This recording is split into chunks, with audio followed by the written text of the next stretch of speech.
Okay, so I thought I would do a quick video on this motorcycle stand that I bought. I did a bunch of thinking on which one I wanted to get because I got two bikes that I needed to be able to put up on a stand to change oil and do maintenance. One is a 2004 Yamaha VStar and the other one is a 2002 Honda Shadow. So I did a bunch of thinking and reading and stuff, and I ended up going to Harbor Freight and buying this Hall Master low profile aluminum rear motorcycle spool stand for about 40 bucks. And they're pretty slick the way they work, but what I found out is that this type of stand, this particular one and probably any like it, will not work on a Yamaha VStar. So if you have a Yamaha VStar, the rear spool stand type deal is not going to work just because of the way the rear axle is laid out. These things are designed to grab onto the rear axle like you see here and pick the bike up, and on the left hand side of the bike that rear axle and nut are exposed where you can put the stand on it, but on the right hand side the bolt is kind of tucked up inside the swing arm, and then there is a swing arm attachment for it that would grab onto the swing arm, but as you can see here, hopefully, let me get a better look, the swing arm is kind of angled there, so that little swing arm attachments wouldn't work either for a V-Star. So either a front wheel chock, or I just decided I cut a couple of pieces of 2x2 and I throw a hydraulic jack under the corner of the frame, pick it up, slide those underneath, and it holds it up just fine. But for the Shadow, it worked pretty good. I did have to make a modification. You'll notice there's not much room between the exhaust and the rear axle.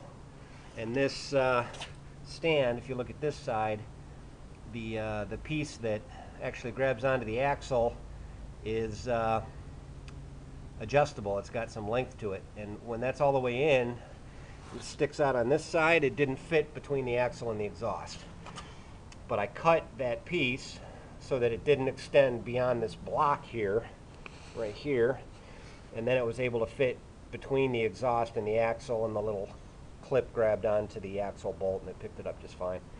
So I did have to make a slight modification. Now I can't say for sure that the same thing would work on a Shadow with stock exhaust. I've got Vance and Hines Cruiser's exhaust on this thing, and I don't know if the stock exhaust sits any closer to the axle or not. So you might want to take a look and see how much room you have if you've got a stock exhaust on your Shadow. But otherwise, it's pretty slick the way it works. I like it a lot. The bike is pretty stable on it, and I'll do a video in a second here showing how you put it up and down on it. It's really pretty slick. So you obviously have to have somebody on the bike to hold it upright, but you just position the little clips underneath the axle nuts and then rotate it up and down to lift and drop the bike. So I'll just drop the bike back down here, and it's pretty slick. It rolls right out. If I want to pick it back up, I'm going to pick it back up. I simply line up those clips with the axle and the axle bolt, and push it down, and it picks the bike right up and sits in place. So it's really pretty slick. Okay. Yep. So I'll take a closer look here at the modification I made. So you'll notice this side has got this axle clip that grabs onto the axle or the axle bolt, and it's adjustable. This side I had to cut it so that it didn't extend beyond this outer block so that it would fit between the exhaust and the axle. But with that modification, I gotta say that for 40 bucks, it was a pretty good buy. But again, if you got a V-Star, forget it. And I'd imagine this is a V-Star 650. I'd imagine the 1100 is the same deal. It's pretty much the same bike. So that's it.